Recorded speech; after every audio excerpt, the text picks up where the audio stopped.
So our second talk in this session is by Professor Hoi-Jun Yu, and the title of the talk is Mobile Deep Learning Processors on the Edge.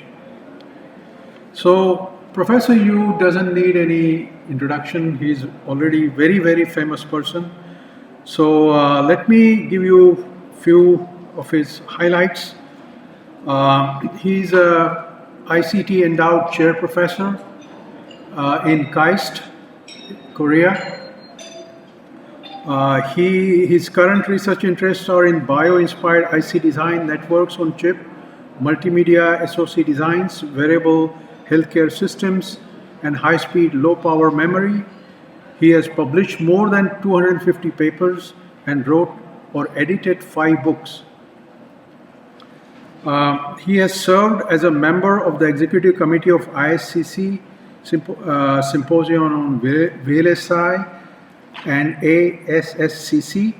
He also served as the IEEE SSC Distinguished Lecturer from 2010 to 11 and the TPC chairs of ISSC 2015, ISWC 2010, and ASSC 2008.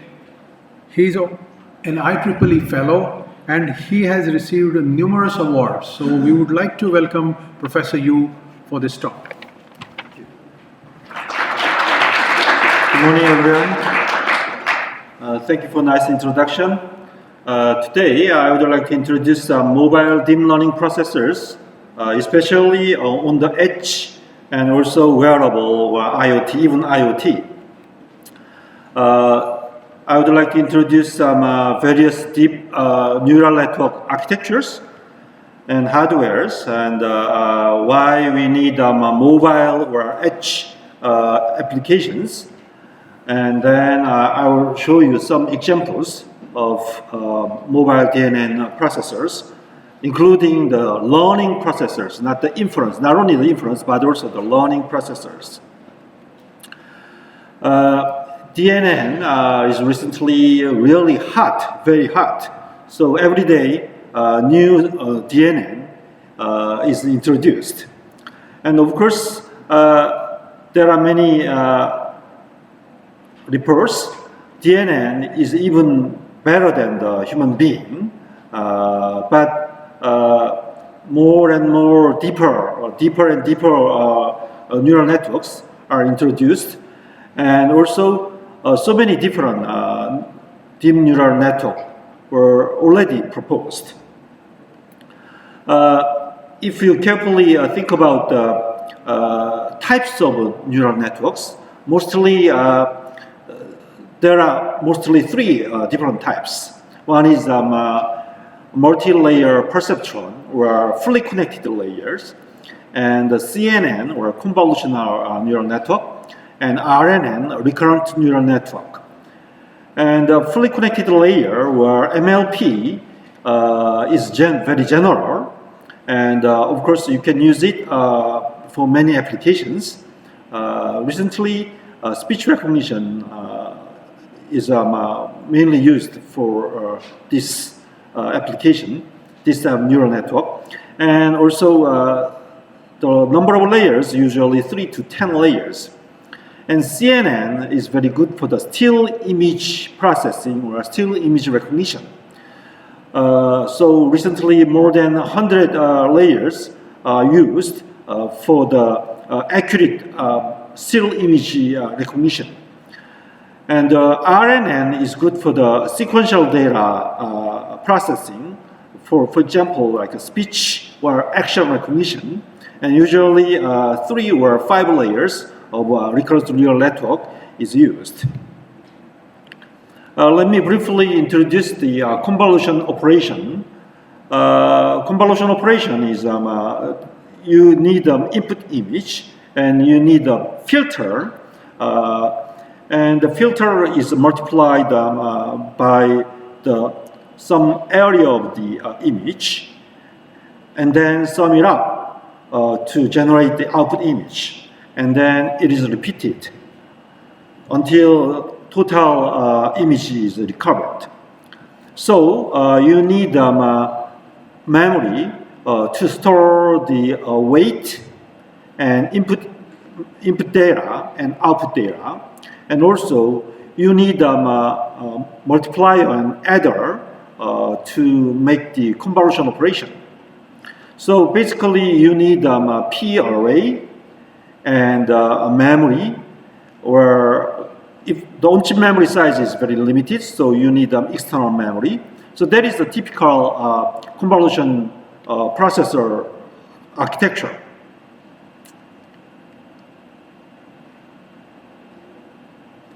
And the MLP was introduced in 1970 with the backpropagation, and also the CNN was introduced in late 1980, and recently more and diverse neural networks have been proposed. However, the real chip implementation was far behind. So 2008, my group first presented a chip about the CNN in 2008 ISSCC, and also but at the time it's just primitive CNN, and the real meaningful CNN was introduced by my group at ISS 15, and then many other architectures like MIT group or Michigan group or the European group has proposed many different architectures. And recently also the learning accelerators have been proposed. So compared to the software architecture or software algorithm, the real chip implementation was almost 30 years or 40 years behind. So it's an infant stage. So I think from now on, more innovations will be made from the hardware architecture rather than the software algorithm.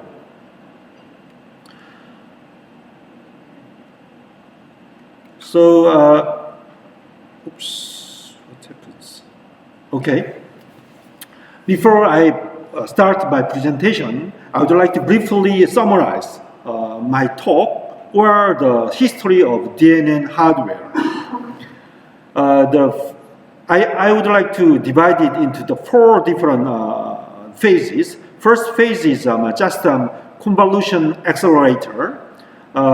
It's the introduction of the DNN hardware, like a Google TPU or NVIDIA Volta for the cloud server. But right after that phase 1 is domain-specific CNN accelerators. So they tried to co-optimize DNN algorithm and hardware together for the server and edge applications. And then phase 2 is reconfigurable hardware accelerators in order to increase the flexibility and energy efficiency for the edge and mobile application. And now we are in the start of the phase 4. Is learning and adaptation is emphasized. So the environment adaptation and personalization is more important than before for the mobile and IoT applications. So even though my presentation is not well categorized like this, but when I present my talk, when I give a talk, please remember this and think about which part my presentation, the slide belongs to. Okay, first, DNN hardwares. Recently, most of the hardwares are used for the cloud server. But more and more emphasis is shifted toward to the edge and mobile applications. Cloud requires very general AI and very high computing capability and huge memory size, and also fast and accurate learning and inference is required with 32-bit floating point and more than gigabyte memory size. For the mobile base, however, we need process the specified AI rather than the general AI. And we have very limited resources, limited computing capability, and limited memory size. And, but more emphasis on the real-time response and low power consumption, because most of mobile or edge terminal are supported by battery or limited power sources.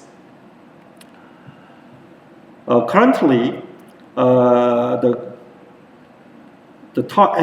edge terminal usually just relay its input data to the cloud, and cloud learned with the given neural network, and then with that learned network, it make inference based on the input data and response it. So the edge device doesn't do any intelligent operation. All the intelligence is performed inside the cloud server.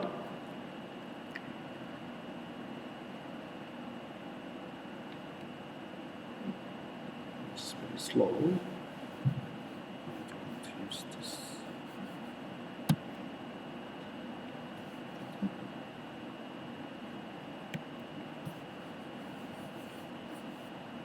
Oh my God, it doesn't work. It's stopped.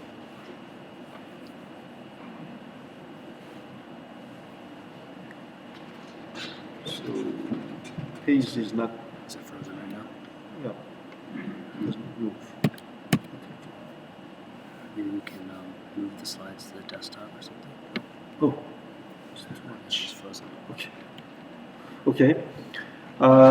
So DNN chips for server is NVIDIA, Google are pioneering, and NVIDIA Volta and Google TPU are very famous for the server, the DNN chips for server. But recently, mobile and edge-based AI inference is required. So the learning is done inside the cloud, and then the learned weight is downloaded inside the mobile or edge device, and then the inference is done inside the edge to make a quick intelligence operation. So especially the automobile or the smartphone or drone, this is required. However, the mobile DNN, its coverage is so wide, from automobile to IoT. So the automobile requires very high power consumption with a fast operation, but IoT application requires very slow and low power consumption. However, if you calculate the speed divided by power consumption, or the energy efficiency, it's almost the same. So the energy efficiency is most important for the mobile DNN applications. However, you may use the conventional application processor for the mobile DNN applications. But it requires high power consumption because application processor consumes a lot of power, and also the speed is very limited, 0.5 seconds. Of course, some software solutions like deep CNNs or mobile CNN can process the CNN on the application processor with very high speed, but its application is very limited. So if you want to change applications, the performance is very damaged. So the software solution is only the interim. So in order to increase the power energy efficiency, we have to co-optimize the neural network and hardware together. So the main goal is to maintain the accuracy while reducing the power consumption and latency and the silicon area. Of course, the best approach is reduce the precision. If we reduce the precision, we can increase the MAC operation and energy efficiency. And CNN, later I will explain, the CNN doesn't need the full 32-bit floating point operation.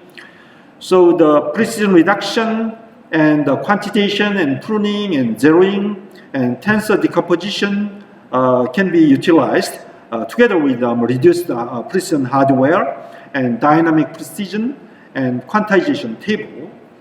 And processing and data flow optimization, P utilization, and external memory access can be optimized. So network architecture and P array mapping and data allocation to internal and external memory. So P array and memory architecture, like increase the reusability and using the global buffer and local buffer and on-chip network and data compression are mainly used to optimize the P utilization and reduce the external memory access.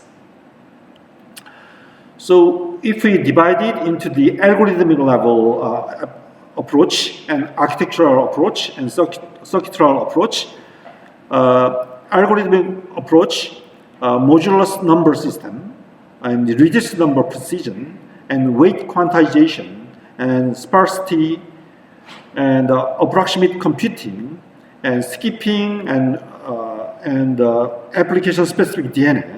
Even the weight quantization, even the binary weight can work for certain application. At architectural level, P and P array optimization, and sparsity exploitation and reusability, and efficient memory hierarchy, and circuit level, near threshold operations, and lookup table, and customized memory circuit design. I would like to introduce some of them to you. For example, the separable filter approximation. Convolution operation requires the filter, its size is 3 by 3 or 5 by 5. And instead of two-dimensional filter, you can replace it with twice of the one-dimensional filter. It's a separable filter approximation. And instead of this two-dimensional multiplication, you can make it with twice of the one-dimensional vector convolution.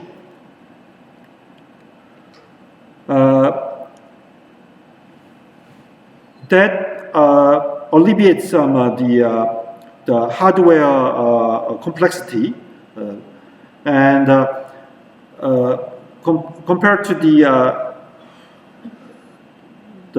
two-dimensional convolution, the number of MAC can be reduced by 75%, and the accuracy degradation is less than 1%. So you can adopt this separable filter approximation, sacrificing only less than 1% accuracy, but you can gain more than 75% of the MAC operation. And also the reduced number precision.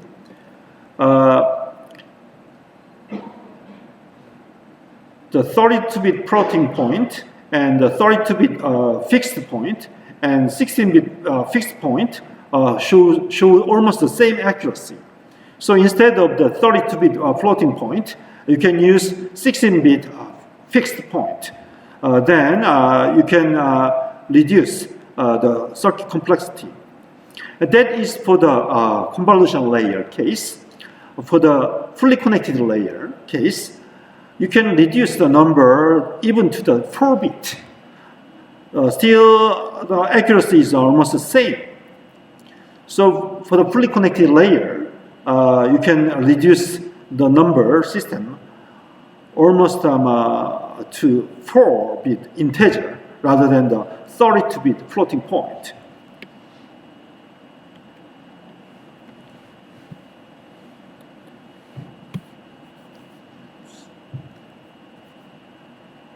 So when I use the cursor, it's stuck. So I should not use the cursor.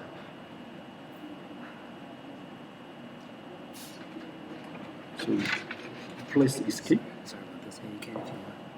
So it doesn't. So Try this. because of the cursor. Oh, the cursor is stuck. Yeah. Okay. Oops. Sorry about that. I'd rather not use the cursor. Cursor. Yeah.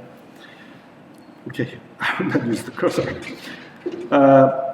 Also, there are many different types of DNNs, like AlexNet and SqueezeNet, VG16, and GoogleNet, and all of them have different optimized numerical precision.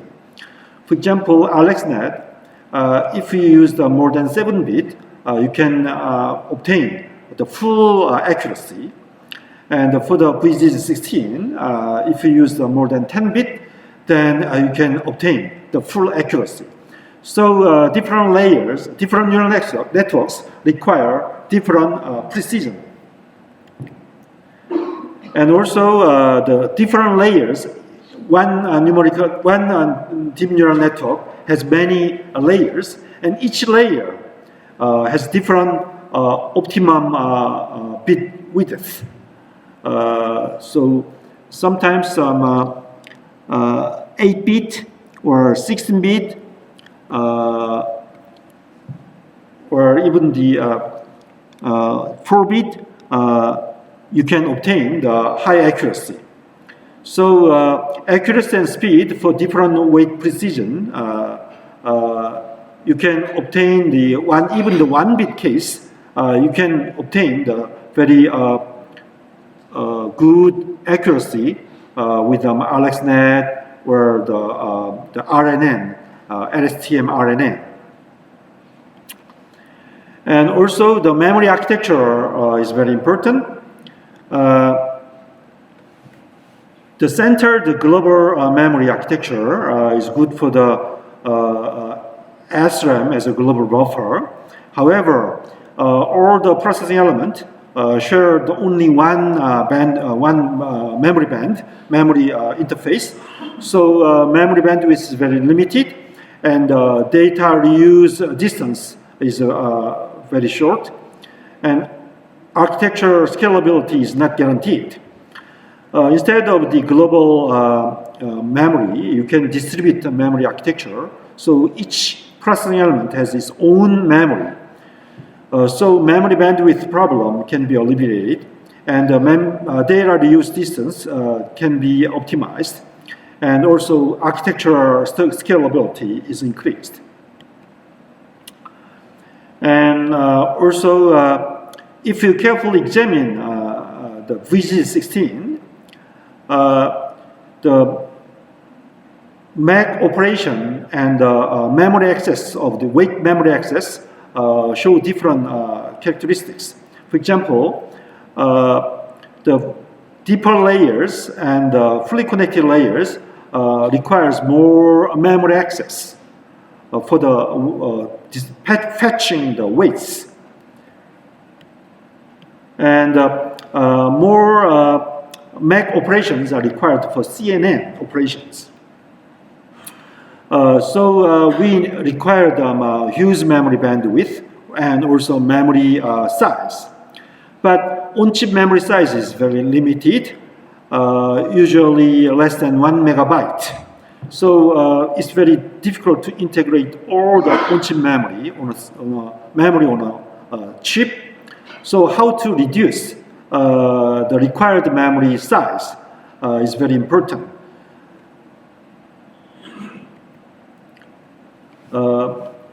One way to reduce the memory size is image division. Input image consumes a lot of memory size, and if you divide the input image into the 4 parts or many parts, and then operate each image division separately, and then sum it up, then you can reduce on-chip memory size, and you can obtain the full CNN operation. And another way is channel division. You can divide each channel and process the CNN operation, and then later accumulate to obtain the output. The blue color shows the image division. Image division case, the shallow layer case is very good. You don't need to access the external memory because the image size is already divided. However, in the deep layer, still you need to access the external memory because on-chip memory size is very limited, and image division is not effective. The green color shows the channel division. Channel division case, the deeper layer and the fully connected layer is very effective. But shallow layer case, you have to access external memory. So channel division is not good for the shallow layer CNN operation. So instead of image division or channel division, you can combine them together as a mixed division, and then the shallow layer you use the image division, and deeper layer you use the channel division. Then you can reduce the external memory access evenly, and also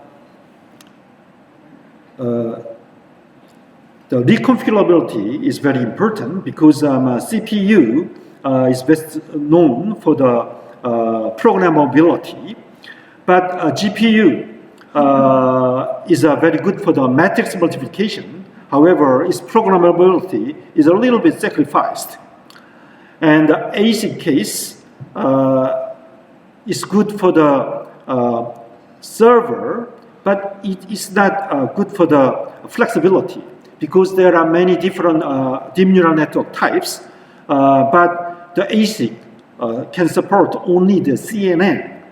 So in order to support more than CNN, like RNN or the fully connected layer, you have to incorporate some flexibility on chip. And deep neural network should have high flexibility. And one way to increase the hardware flexibility and utilization is to integrate CNN and RNN together. And the CNN and RNN show very different requirements, hardware requirements. For example, the convolutional neural network requires more computation capability, and RNN and fully connected layers requires more memory access. So we need to integrate them together. But if we integrate separate the RNN accelerator, then if we require only the CNN operation, the RNN is a waste of time and area. So instead of the separate RNN and CNN architectures, you may develop the uniform architecture, unified architecture. So one architecture can be changed into the RNN or CNN dynamically. So dynamically reconfigurable architecture can improve the utility and also the chip size.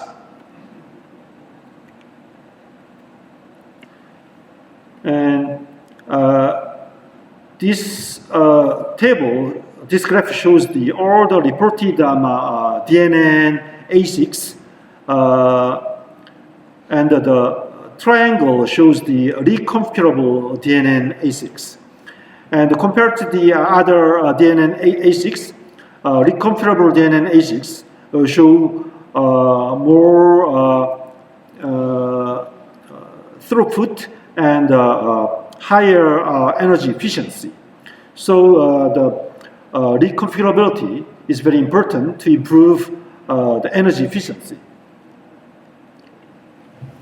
And usually the 10 TOPS per watt is some criterion to whether is a good energy efficiency or not.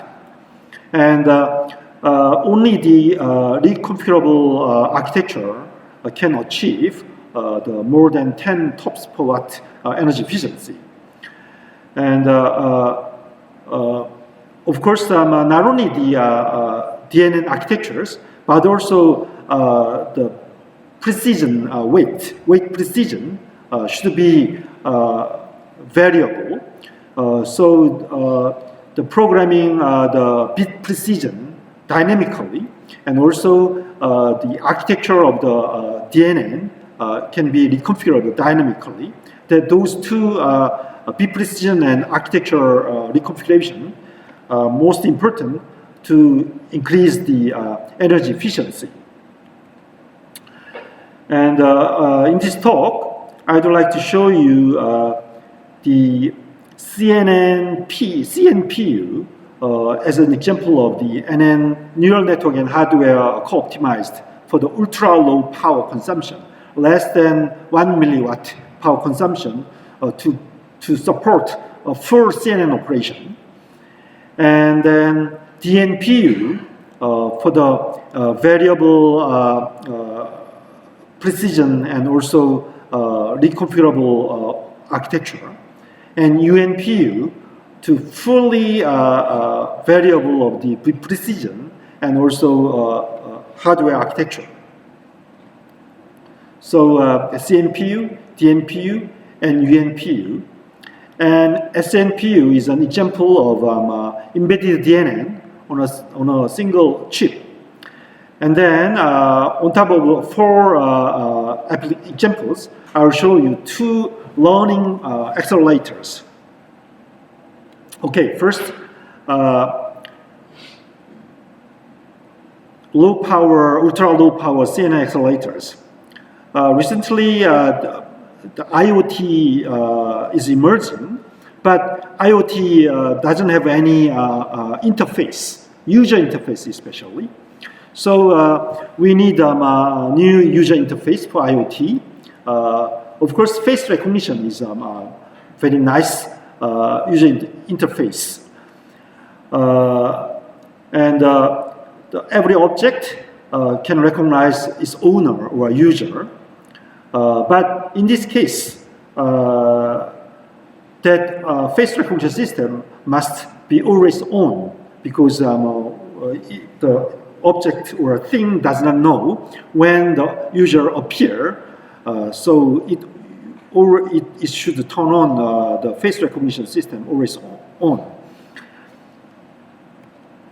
And we developed the low power face recognition SoC together with the functional CMOS image sensor. We developed special image sensor. It has not only the CMOS image sensor, but also the hair-like filter to detect the human face. And of course, the hair-like filter is divided into 2 parts, analog part and the digital part. And analog part do the analog hair-like filtering with analog memory. And usually hierarchy filter is composed of more than 10 filters in sequence. And we adopt the only 3 hierarchy filter stage with analog filter. And analog filter process the image detection, face detection with very low power.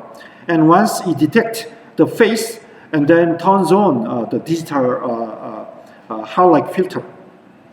And once the face is detected, ultra low power CNN process the face recognition and then output the final result, intelligent result. It is composed of 16 SRAM and 16 processing elements, and reduced number precision and tensor decomposition is used. For the tensor decomposition, we have to develop special SRAM. It's a transpose-read SRAM. And the vertical, not only the horizontal axis, but also the vertical axis can be done at a single cycle. This is the SRAM architecture.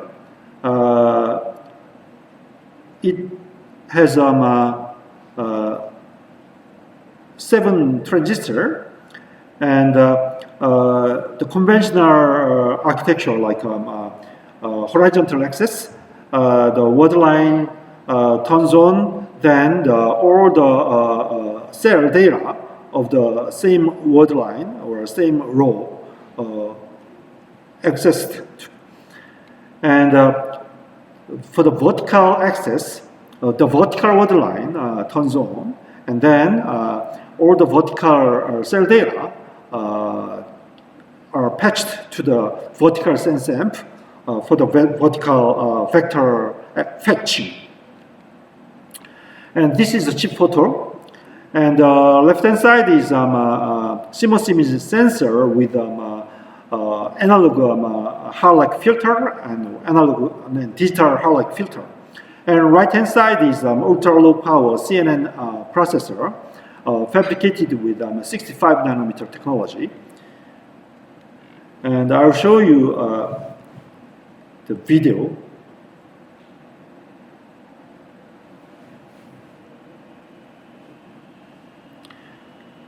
It is assembled into the small dongle.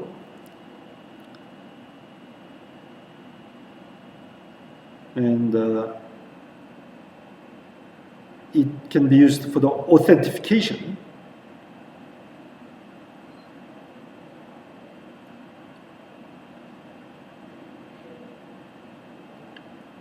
And the wearable device, and the policeman can get the data of the criminals while patrolling.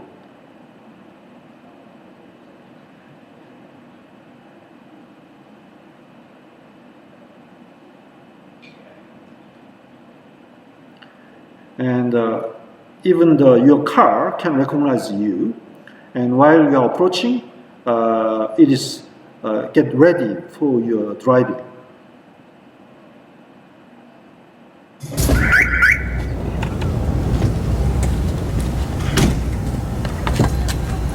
Okay, the power consumption is less than 1 milliwatt. Okay, and the next example is DNPU. It's integration of the CNN and RNN together. CNN is very good for the still image recognition or visual feature extraction. And RNN is good for the sequential data processing. So if you combine CNN and RNN together, then you can extract not only the still image, but also the action recognition is possible. For example, this is a sign language, and the meaning is look around. And that can be recognized by the DNPU. DNPU is composed of the CNN and RNN together. And the RNN can be RNN can share the hardware architecture together with a fully connected layer. So if you require only the CNN or AlexNet or ResNet, which requires not only the CNN but also fully connected, then you can use the RNN part as a fully connected layer. And also the RNN case, you can use all the hardware for the RNN. And we adopted the distributed memory architecture, and image memory is 16 kilobyte, and pixel array is 48 pixel arrays, and weight memory is 1 kilobyte. And the reason why we can share the MLP and RNN is MLP usually is composed of the matrix multiplication. And if we carefully decompose the LSTM algorithm, you can easily find it's not only the it's also the matrix multiplication. So we can share the hardware together. And also we adopt mixed division, the image division and channel division to reduce the on-chip memory size while achieving the very high throughput. And also, layer by layer, the number system may be different. Optimum number system may be different.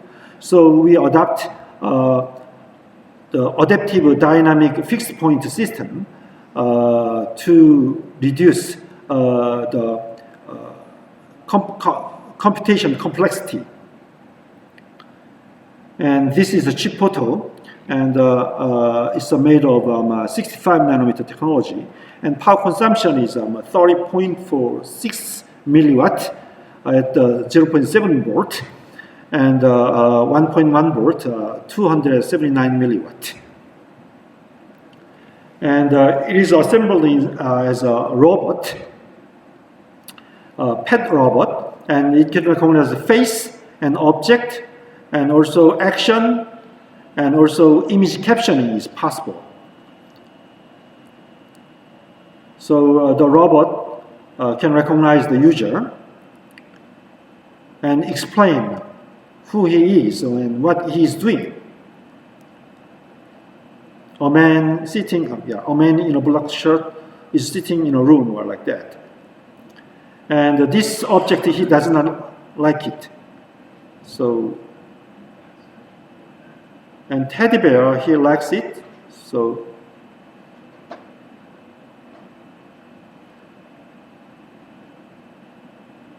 and he recognized the action.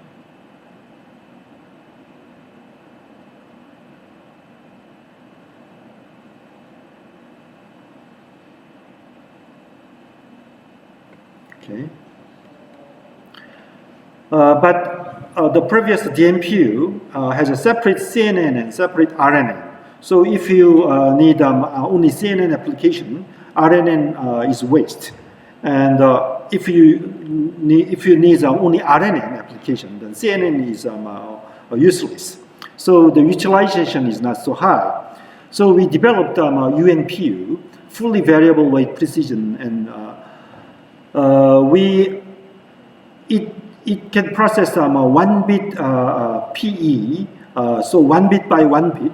So if you need 4 bit, then you can repeat it 4 times.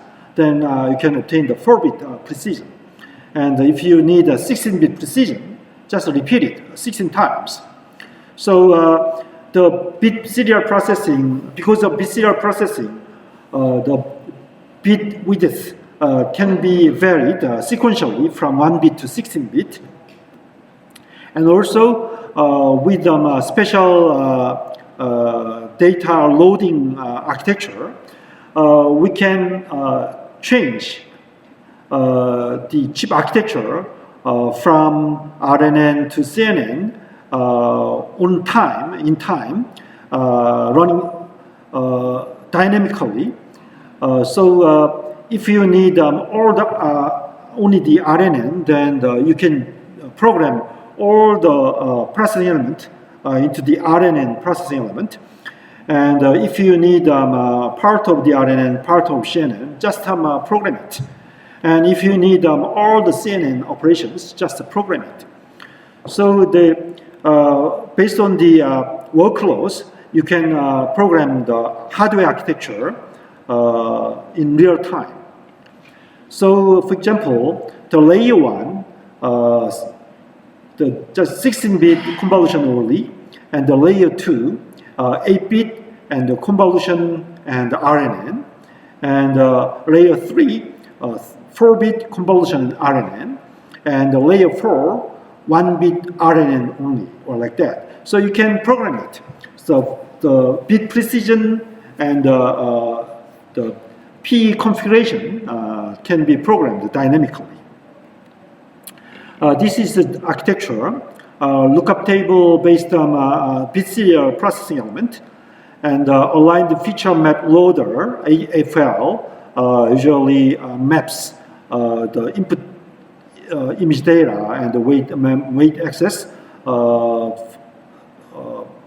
according to the RNN or the CNN. And when memory is 48 kilobyte SRAM. And table-based bit serial processing, because it's designed for 1-bit weight precision, so the multiplication is very simple. The multiplication is just using the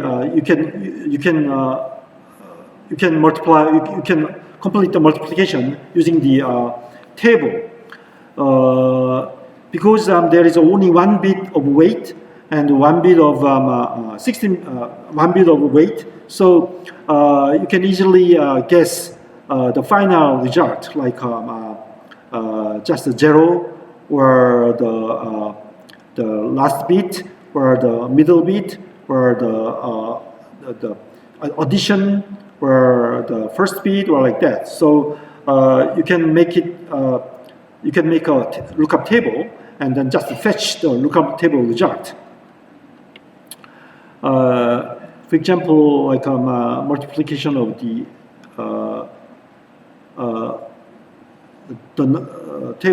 this number, then just shift and fetch A or fetch B or fetch A plus B or fetch A plus B plus C, then you can complete the multiplication. And aligned feature map loader is change the register data to match the weight. For example, in this case, the weight is fetched to the LBPE, and AFL input the input image data 0, 1, 2, and then each weight multiplication is patched to the output sequentially. So the AFL change this sequence and also this configuration to match the convolution operation and RNN operation. So the input AFL is a programmable shift registers, and is changed whether it's a CNN architecture or RNN architecture. And this is a chip photo, and the weight precision can be changed from 1 bit to 16 bit. And for the 1 bit case, the 3.2 milliwatt power consumption at 0.63 volt. And this chip is packaged and integrated and assembled on a board like this. And it is used to recognize your emotion based on the face expression.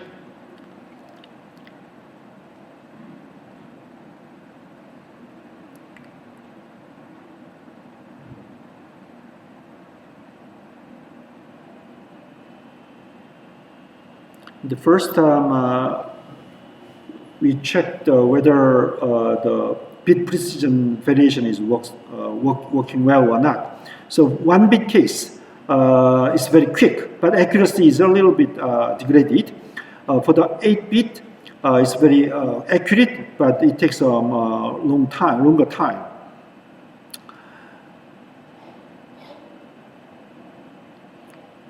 And emotion can be recognized.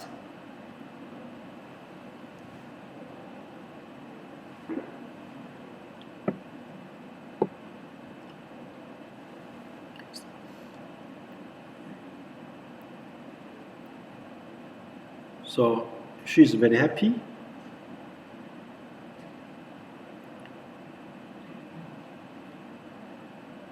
But man is always neutral.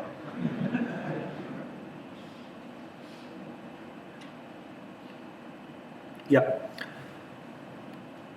Okay. Another example is user interface.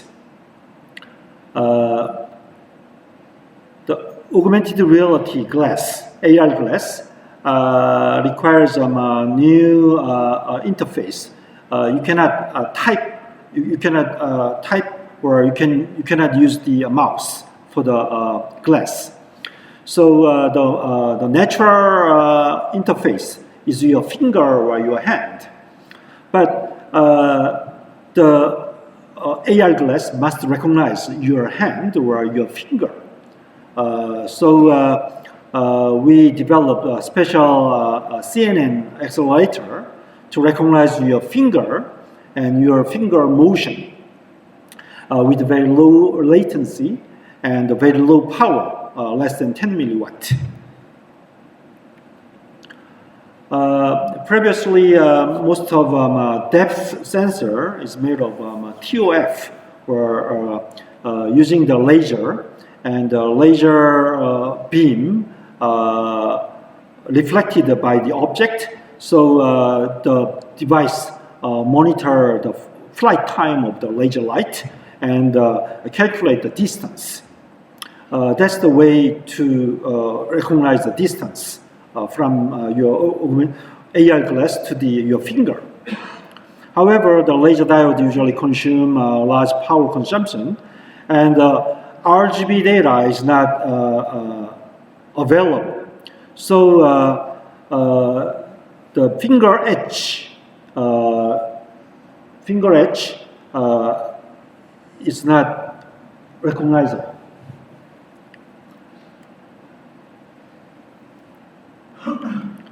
But if you this is the if you use the stereo camera, then you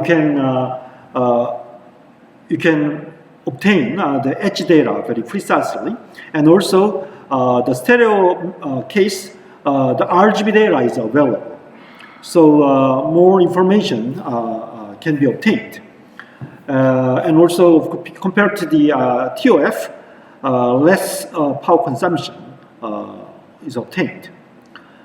However, the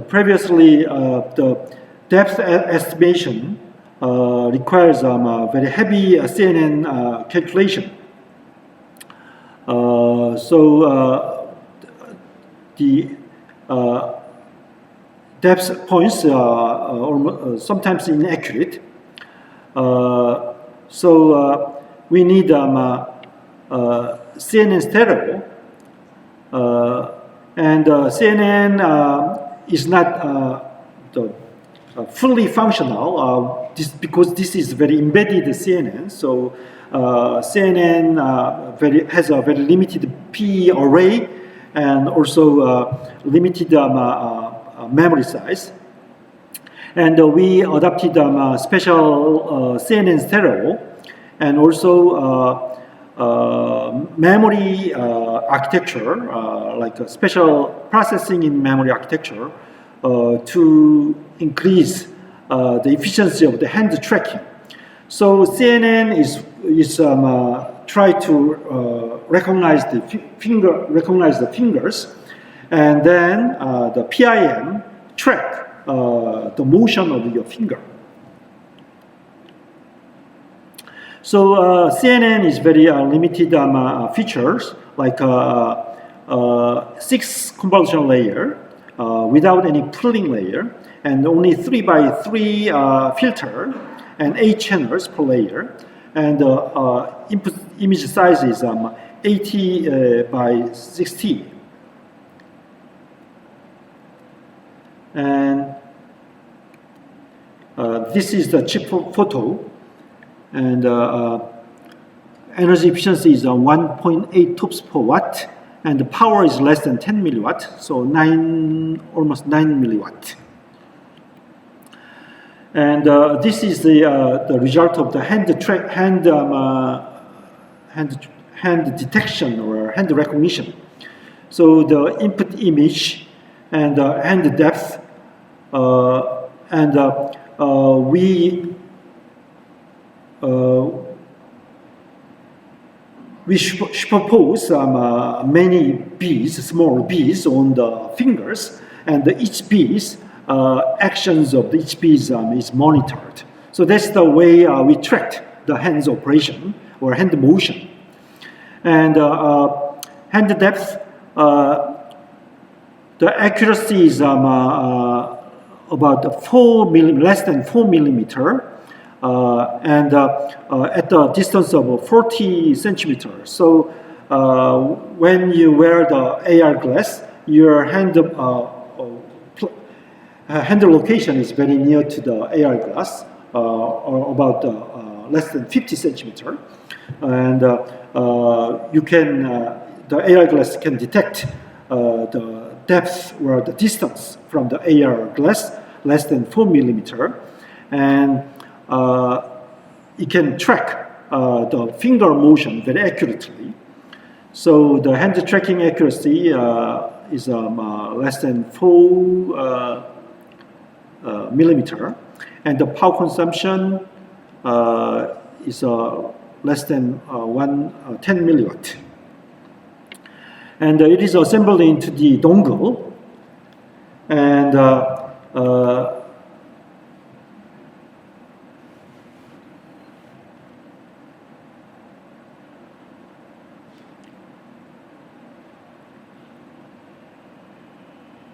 so it detects and then track the motion of the finger.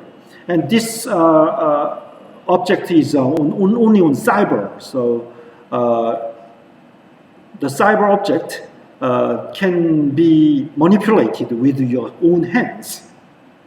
So cyber and physical system. This is cyber physical system. So cyber object can be manipulated with your finger.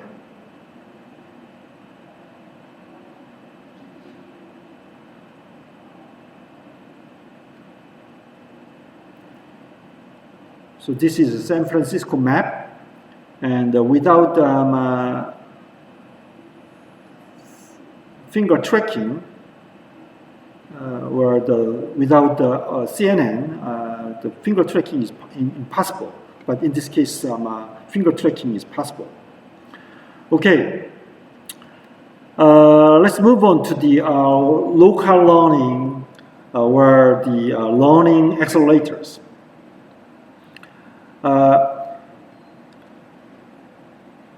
All the intelligence operation previously was done inside the cloud. So learning is done inside, and also inference is done inside.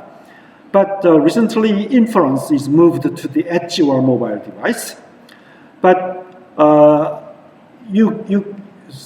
there are many applications requires even the learning is integrated on a edge or mobile device, especially for the automobile device or smart AI robot or drone.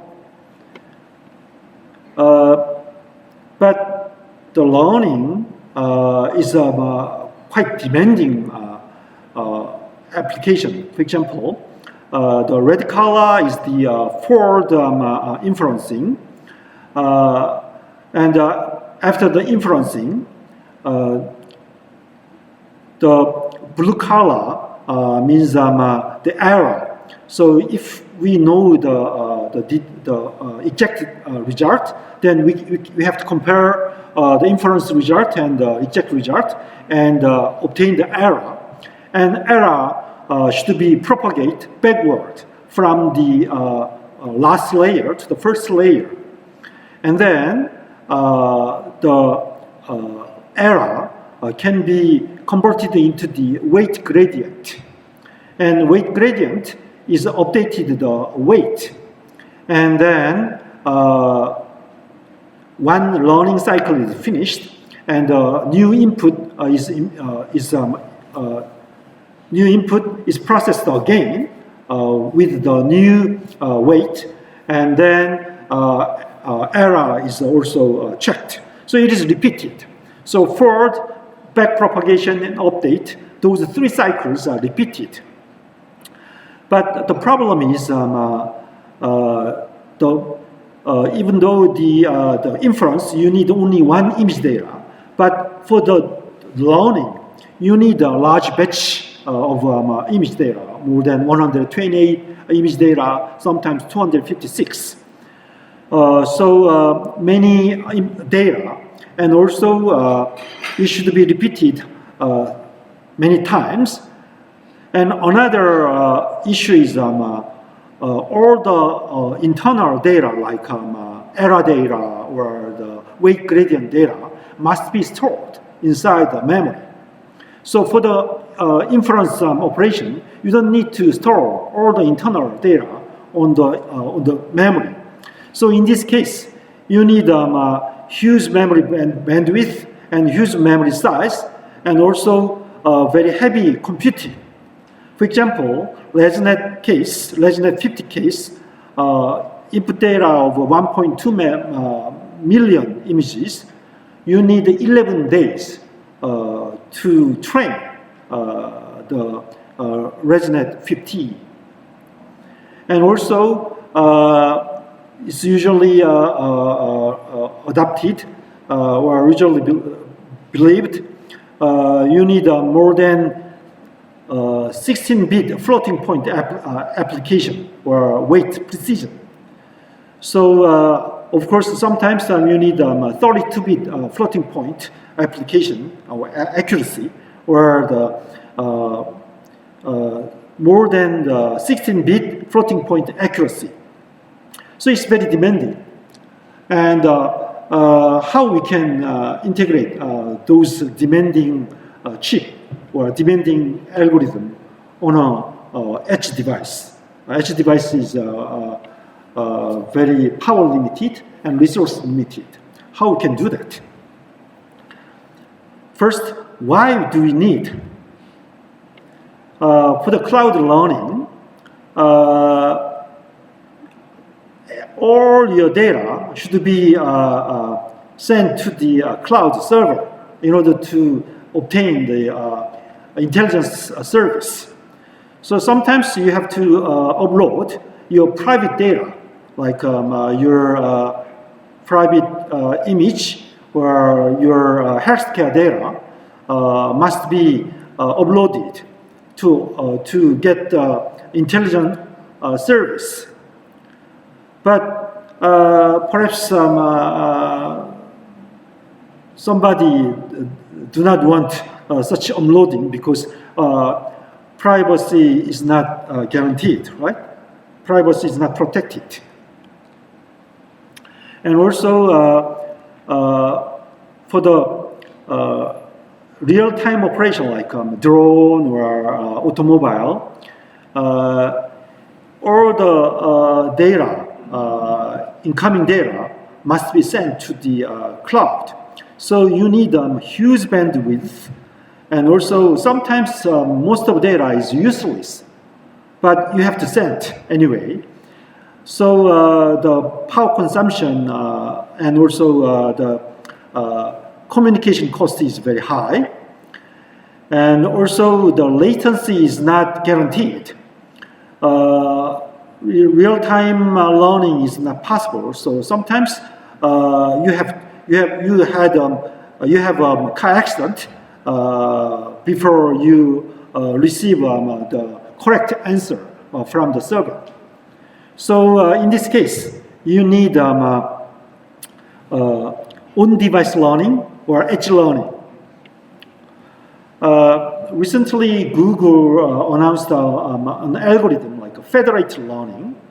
And federated learning, the cloud server pre-trained the neural network and broadcast those neural network to each local devices.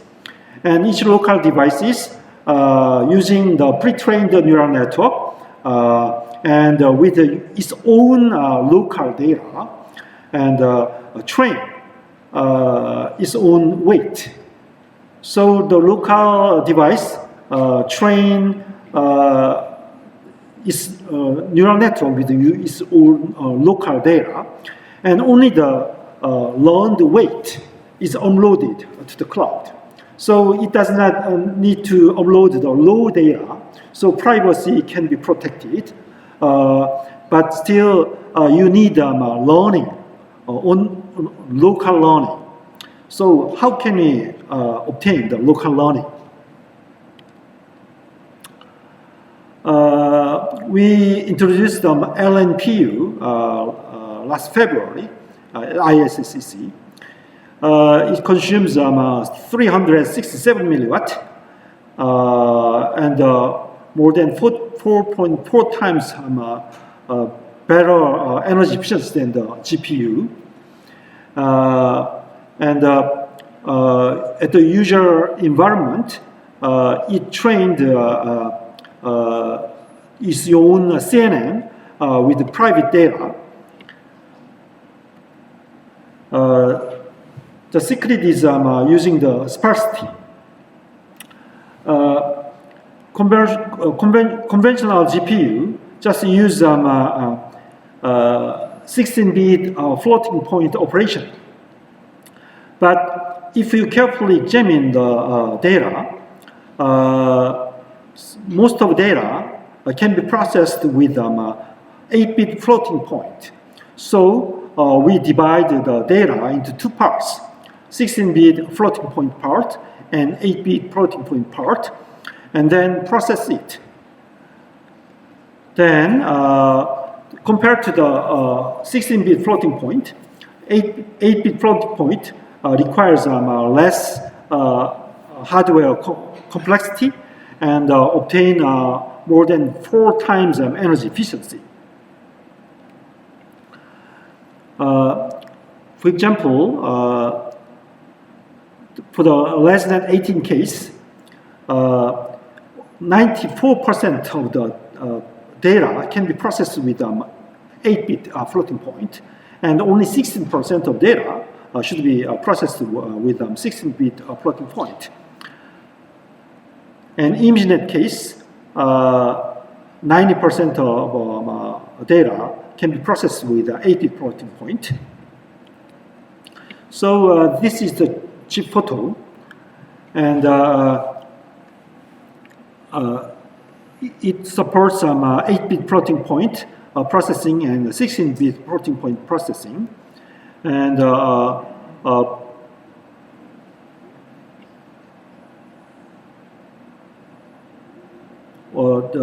power efficiency is more than 25.3 teraflops per watt. And it is assembled into the dongle system board and attached to the mobile phone. And the mobile phone, you can learn the CNN. You can do the learning.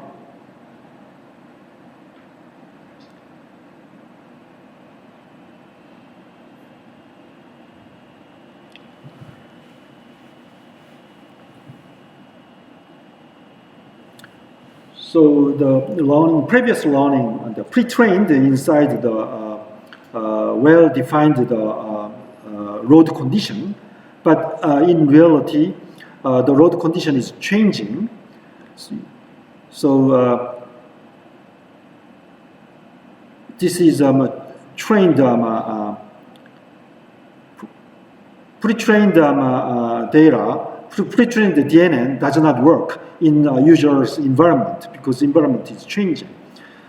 But if we adopt this CNN learning processor, then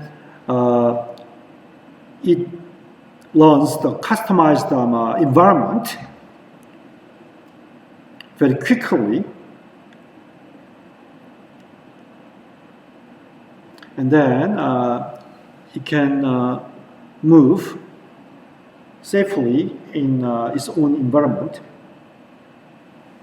with learned, newly learned DNN. Okay. Recently, not only the deep neural network, but also the reinforcement learning were combined together with DNN. Deep reinforcement learning is very hot because it can solve many problems compared to the simple DNN. Actually, the Google AlphaGo is nothing but the deep reinforcement learning. So compared to the simple DNN, deep reinforcement learning can provide more intelligent applications. The reinforcement learning is composed of the agent and the environment. And agent is the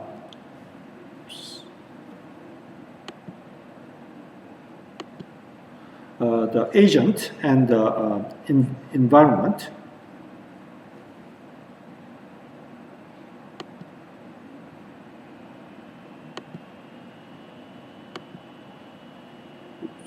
Stopped again. What happened? Oh, laser point has some problem.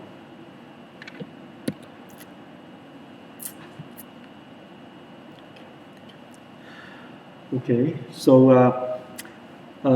agent receives state with its own sensor, and then based on the sensing data, it generates its action, and the environment provides the reward, whether your action is correct or wrong, or your action is beneficial or malignant. That kinds of reward is provided to the agent. So based on the reward, the agent changes some policy. Policy means is some equation to make the action from the state. So it changed the policy based on the reward. So the policy or the function changing the state, the input sensor data to the action is usually made of very complicated mathematical equations, but now we change it with DNN. So that's why we called it deep reinforcement learning. The policy function is made of DNN, and it input the state value and generate the action, and the environment issue the reward, and the reward is input to the DNN again, and generate action again. So we need action generation. It's a feed for the CNN. And also we need policy update or the learning. That is back propagation. And the action generation for the DNN operation you need only one image. But policy update, you need batch size, more than 8 image result. So first we take the action, like action generation, feed-forward operation, and then we accumulate the feed-forward actions, and then we renew, we update the policy, and then again we generate the action with updated policy, or like that. So we need a separate mechanism like action generation and policy update. And this is very useful for the decision making for autonomous driving, or autonomous arm robot control, or autonomous drone control. Sometimes the autonomous robot arm control case, sometimes robot arm is aging. The initial conditions will be changed. So as time goes, all the tuning the tuning must be performed. But we do not know how to tune, because only the robot knows well which part is waste or which part is aged. So if we adopt this deep reinforcement learning, robot itself change its configuration or tune itself with its own data. So well-tuning is possible. And deep reinforcement learning processing, we need step 1, the sample collection, where this is feed-forward action. And we need state and reward and action. And the second stage is policy update. Update DNN to maximize the reward with respect to previous experience. So we obtained all the experiences. Experience data is composed of state, reward, and action. And based on those accumulated experiences, we update the policy. So we need large memory size, because extra memory bandwidth required for deep reinforcement learning, because we have to store the experiences and also fetch the experiences to train the policy DNN. And the data patterns are different, because the experiences and policy update case, we need a large batch to train the policy DNN. So step 1, the experience collection is just simple convolution operation. So single fetch and wait, and feature reuse is possible. But for the policy update, we required large batch size, so wait reuse is more efficient. So we designed core, or like transposable P-array controller, and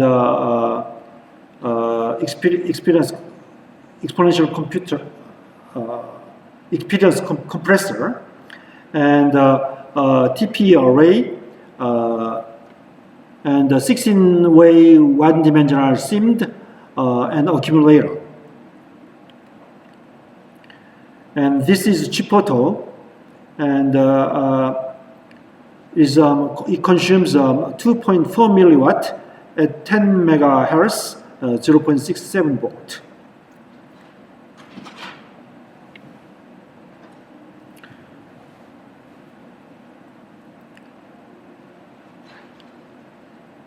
And this is pre-trained model. And we placed the obstacles.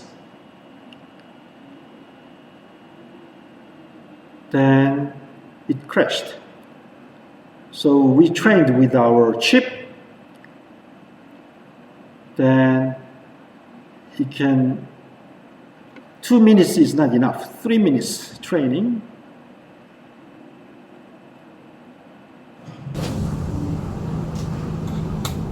So right-hand side is our chip, and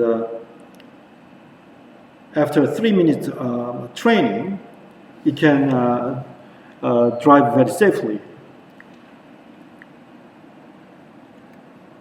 Okay, so almost 10 minutes is left, so I would like to summarize my talk. So we developed AI chip from 2008, and we proposed many different AI chips like DNN chips, and also other AI functions like SVM or fuzzy logics, and some psychological issues like visual attention, and we adopted all those features and integrate them together on a single chip. And recently, last ISSCC, we presented 2 learning chips.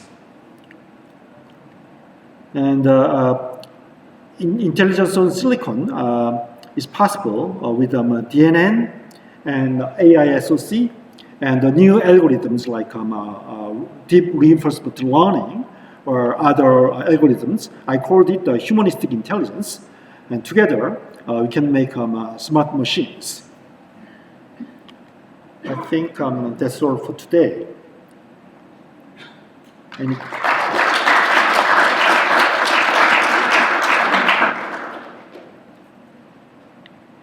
Any question?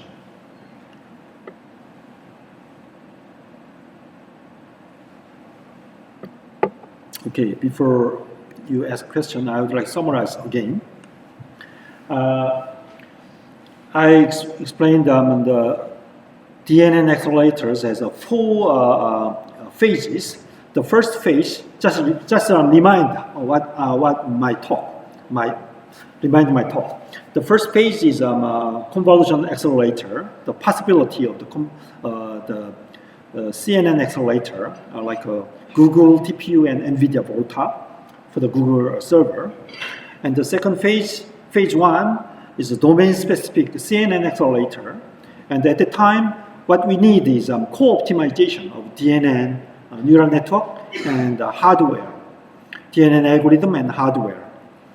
And then we need reconfigurable accelerator, increase the flexibility and energy efficiency. And then the first phase is the learning and adaptation, like learning on-chip learning or on-device learning or local learning for the environment adaptation and personalization. And deep reinforcement learning is a good example. Any question? Okay, I have a question. Can you repeat the question? The question is, there are so many accelerators, okay? As a layman, how would you, is there a CAD methodology or tooling methodology which can say that this is the best accelerator for this purpose right now in the literature? What is your opinion on that? Well, in the case, I already explained the generality is should be sacrificed for the deep neural network accelerators. So it depends on your own application area. So the criterion must be accuracy, how accurate for your own application, and also the power consumption and speed. Those, I think accuracy is most important. without accuracy, I think you don't need to use these DNN accelerators. You'd better use just a CPU. I see. And one of the things that probably you have not touched in this is if you want to get the accuracy, how about usage of the non-volatile memory? Now you have shown SRAMs, right, in all these examples, and you know, as the data, the data increases, so the crossbar kind of structures are very important, right? Yep. Well, non-volatile memory is very promising, and especially the DNN or the many AI algorithms or many AI hardwares is very specific because the computation is very simple, like almost like a simmed. So there is no very complicated programming architecture. So it's very good for the processing in memory, like a simple simmed inside the big memory. It's very nice. So many researchers are developing the processing in memory or computation in memory. But the SRAM case, the transistor per one cell is more than 6 transistors. So integration scale is very limited. And of course, if the power is disconnected, then all the data is volatile. So the RRAM, PRAM, MRAM are researched for the possible application of the PIM for the AI application. But most of non-volatile memories so far, the processing technology is not mature yet. So the integration scale is very limited, and most of papers are reported only at the technology symposium or technology conference, like IDM or VLSI technology. So still very immature technology, but still you can try to implement the AI SoC using the non-volatile memory. And based on the current technology maturity, I think MRAM is good for the short-term realization. And long-term realization, RRAM is very promising because RRAM case, you can store the analog data. Theoretically, you can store the analog data on a cell. So you can make some variable weight on a single cell. But in theory, it is possible, but the realization is very difficult, almost impossible. Thank you. Any other questions, please? Okay. Thank you for a very interesting tutorial. With regards to phase 4, where you talked about learning and adaptation, and specifically for the local learning, what do you see as the most compelling use cases for this, and what do you think will be the main challenges? Well, as I explained, the privacy and the personalization is most imminent application area. Okay, so the privacy recently, the many government enforce the privacy issues for many applications. So you have to develop the special method to protect your privacy. And also the personalization case. Many the AI case, especially for the healthcare case, from your heart ECG monitoring system every day, 24 hours. Many data coming from the ECG monitor, but that is your own private data. And also, even you have arrhythmia, you have your own case. So you need personalize your algorithm for your own purpose. So in that case, local learning is very nice. Thank you very much. Welcome.